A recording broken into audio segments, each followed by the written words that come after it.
अब इस फार्म के हम आपको दर्शन कराते हैं। हम बिल्कुल गेट पे खड़े हुए हैं और ये 1 हेक्टेयर का फार्म है पूरा।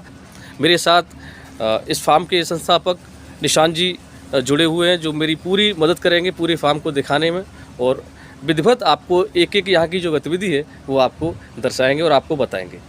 तो सबसे पहले ये केले के पौधे जो आप देख रहे हैं, ये देशी केला है और इसके अलावा यहाँ G9 केला भी है, और पूरे खेत की बाउंड्री इन्होंने केले के पौधों से की है, जो बहुत सुंदर दिखाई देती है। और इसके अलावा बहुत से यहाँ पौधे हैं, तरह तरह के पौधे हैं। ये देख रहे हैं आप, यहाँ इन्होंने जो इनकी फसलों का जो वेस्ट बचता है या अतिरिक्त जो भाग बचता है उसको ये फेंकते नहीं हैं और फसलों का ही भोजन तैयार करते हैं। जैसा कि आप ये देख रहे हैं, आच्छादन के लिए आप ये देख रहे हैं पूरी व्यवस्था कर रखी है। सूखे अवशेष सब फसलों के आच्छादन के लिए तैयार है। गेंदा भी लगा हुआ है। और ये देख रहे हैं आप, इसको बोलते हैं खिन्नी। ये खिन्नी, ये नीम की निबोली जैसा मीठा फल होता है, एक बहुत ही स्वादिष्ट और पौष्टिक होता है। बचपन में खाया करते थे। और ये देखिए आप, ये है मौसमी। ये 2 साल का पौधा है मौसमी का, और बिल्कुल हरा स्वस्थ पौधा है, जैसा कि आप ये देख रहे हैं। ये देख रहे हैं आप शलगम का बीज उत्पादन। और यहाँ भौरे देखिए आप, मधुमक्खियाँ देखिए आप कितनी बड़ी मात्रा में, आप देखिए आप, ये देखिए, ये देखिए, ये देशी शलगम का बीज उत्पादन। और ये प्राकृतिक खेती की निशानी है। आप देख रहे हैं कि यहाँ शानदार पराग सिंचन। जैसा आप देख पा रहे हैं, ये है प्राकृतिक जई, नेचुरल ओट्स इसको बोल सकते हैं। आजकल ओट्स का बहुत ज़्यादा चलन है लोगों की डाइट में, नाश्ते में, ब्रेकफास्ट में लोग बहुत इस्तेमाल करते हैं जई को। इसका हम बीज यहाँ पर डेवलप कर रहे हैं अपने फार्म पर। कोशिश यही है कि किसानों तक ये बीज पहुँचे और ज़्यादा से ज़्यादा लोग इसको अपने खाने के, भोजन की खुराक में इसका इस्तेमाल करें। हमारी कोशिश ये है कि हम जो भी कर रहे हैं वो पूरी तरह से स्वदेशी हो, इंडिजीनियस सीड्स पर ही हम काम कर रहे हैं। और हमारी कोशिश ये भी है कि हम सिर्फ इंडिजीनियस को ही बढ़ावा दें, क्योंकि जो इंडिजीनियस सीड्स होते हैं हमारे स्वदेशी बीज, उन्हीं के अंदर सभी तरह के माइक्रो न्यूट्रिएंट्स की पूर्ति हो पाती है, और इसी वजह से हम देसी बीजों पर काम कर रहे हैं। जैसा कि अभी आप देख रहे हैं, ये हमारी गेहूं की फसल हो रही है तैयार। इसमें हम किसी भी तरह के, अपने बाउंड्री के बाहर के किसी भी तरह के खाद का उपयोग नहीं करते हैं। हम सारी चीज़ें यहीं तैयार करते हैं अपने फार्म में। जैसे हमारे पास में देसी गायें हैं, उन्हीं के गोबर और गौमूत्र का उपयोग करके। ये किसान भाइयों के लिए बहुत ज़रूरी एक चीज़ है। आप देख पा रहे होंगे, ये घास लगी हुई है हमारे पौधों के बीच में। इसको आच्छादन या मल्चिंग बोलते हैं। इसकी उपयोगिता, एक तो नराई के लिए बहुत उपयोगी है ये, कि घास को उगने नहीं देती है। दूसरा, इसकी उपयोगिता ये है कि ये पानी की कमी को पूरा करती है, पानी की ज़रूरत को कम करती है। अगर हमको 100 लीटर पानी की आवश्यकता है तो ये आच्छादन करने से हमारी उपयोगिता 10% तक रह जाती है। हमको सिर्फ 10 लीटर पानी के उपयोग करने की आवश्यकता है रह जाती है। जैसा कि आप देख पा रहे हैं, ये अरहर की फसल लगी हुई है। इसके साथ साथ जैसा मैंने बताया कि सभी तरह की दालें हमारे यहाँ उपलब्ध होती हैं।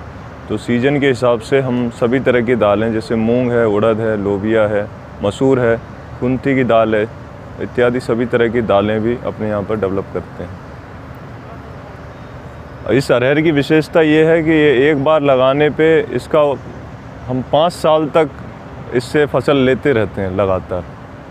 ये कितनी वर्ष उम्र के पौधे हैं? ये 2 साल पुरानी पौधा है ये, और इस पे अभी तक 2 से 3 बार बीज आ चुका है। अभी भी इस पे फलियां लगी हुई हैं, आप देख सकते हैं, इस पे फलियां सब पे लगी हुई है। हम कृषि वानिकी पर काम कर रहे हैं, एग्रो फॉरेस्ट्री जिसको कह सकते हैं।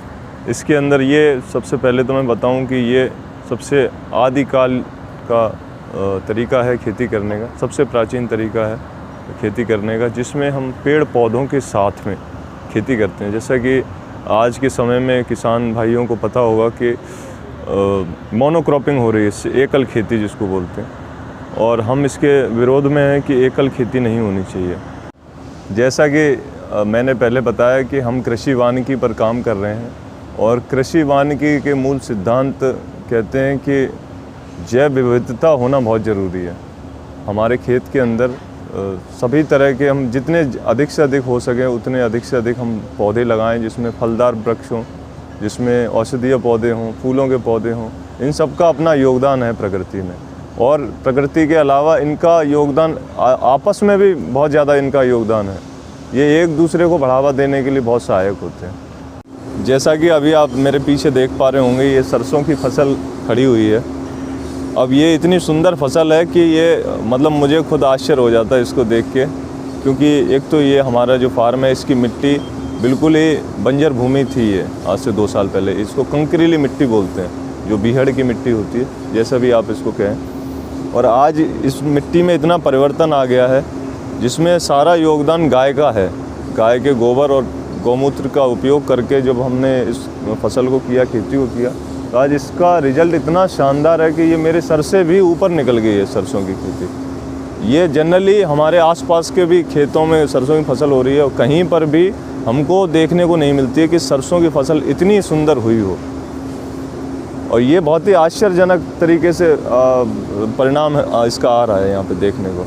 जैसा कि आप देख पा रहे हैं, ये अलसी की फसल हमारे यहाँ लगी हुई है। ये भी पूरी तरह से स्वदेशी है और इसके बहुत सारे मेडिसिनल प्रॉपर्टीज़ हैं। इसकी बहुत सारे स्वास्थ्य के लिए लाभकारी कह सकते हैं इसको। पहले भी मैंने बताया कि ये भराव की मिट्टी है। इस खेत में इस तरह के कंकड़ होते थे, आप देख सकते हैं। ये इस मिट्टी में पाए जाने वाले कंकड़ हैं और इस मिट्टी की ये पूरी तरह से जीवाश्म रहित मिट्टी थी, जिसको बंजर भूमि भी कह सकते हैं। लेकिन गाय के गोबर और गौमूत्र का जो चमत्कार है वो यहीं साक्षात आपको देखने को मिलेगा कि टमाटर यहाँ पर हो रहे हैं और उनकी पैदावार देखिए, कितनी शानदार टमाटर यहाँ पे हो रहे हैं। देख सकते हैं ये बैगन हो रहे हैं हमारे। बैगन का साइज, आकार देखिए आप, कितना बेहतरीन। एक छोटे छोटे पौधों पर इतने बड़े बड़े बैगन हो रहे हैं। आगे भी देखेंगे तो इन सब पौधों पर बैगन, बहुत ही सुंदर बैगन लदा हुआ है इन पे। आप ये देखिए बैगन का साइज, सभी तरह के सभी पौधों पे इसी तरह के बैगन आपको देखने को मिलेंगे। ये बताता है कि इसमें कितनी ताकत है इस मिट्टी में, और ये सारी ताकत गाय के गोबर और गौमूत्र की वजह से है। ये है देशी गाय के गोबर गौमूत्र का चमत्कार। एक समय ऐसा था कि इस मिट्टी पर फसल उगाना बेहद मुश्किल था, चलना भी मुश्किल था। इतना कंक्रीट इसमें मिट्टी में था। इस मिट्टी में चलना भी बड़ा मुश्किल था। इस मिट्टी में कंक्रीट और इस तरह के पत्थर बहुत थे। ये देख रहे हैं आप, अभी भी बहुतायत है। लेकिन ये देशी गाय का गोबर और गौमूत्र का कमाल देखिए कि इतने शानदार टमाटर देखिए आप। ये देखिए आप, और इससे भी बेहतर मैं आपको और दिखाता हूँ। और फलन देखिए आप, कितनी शानदार है। ये देखिए आप, कमाल देखिए। ये देखिए जीवामृत, घन जीवामृत का कमाल आप।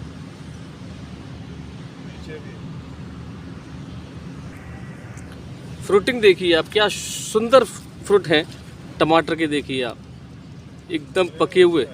और अब मैं मानूंगा नहीं, ये देखिए, अब मुझ पे रहा नहीं जा रहा है तो इसको मैं ज़रूर खाऊंगा।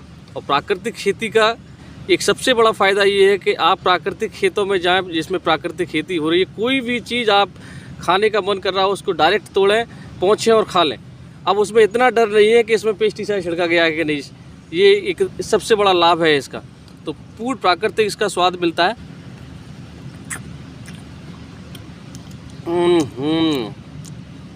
हाय हाय हाय हाय, ये तो मीठा भी है, खट्टे के साथ साथ मीठा भी है। बेहद बेहद स्वादिष्ट है।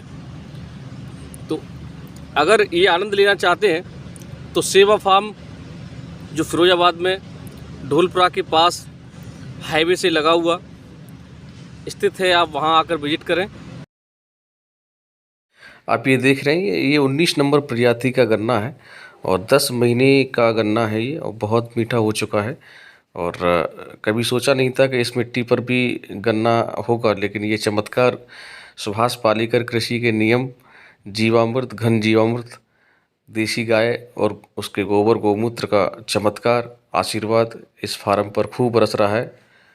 और भी गतिविधियां हैं इस सेवा फार्म की जो मैं आपको दिखाना चाहूँगा। विस्तार पूर्वक क्या क्या सुविधाएं सेवा फार्म हमें उपलब्ध कराता है, ये सारी चीज़ें हम अगली वीडियो में देखेंगे।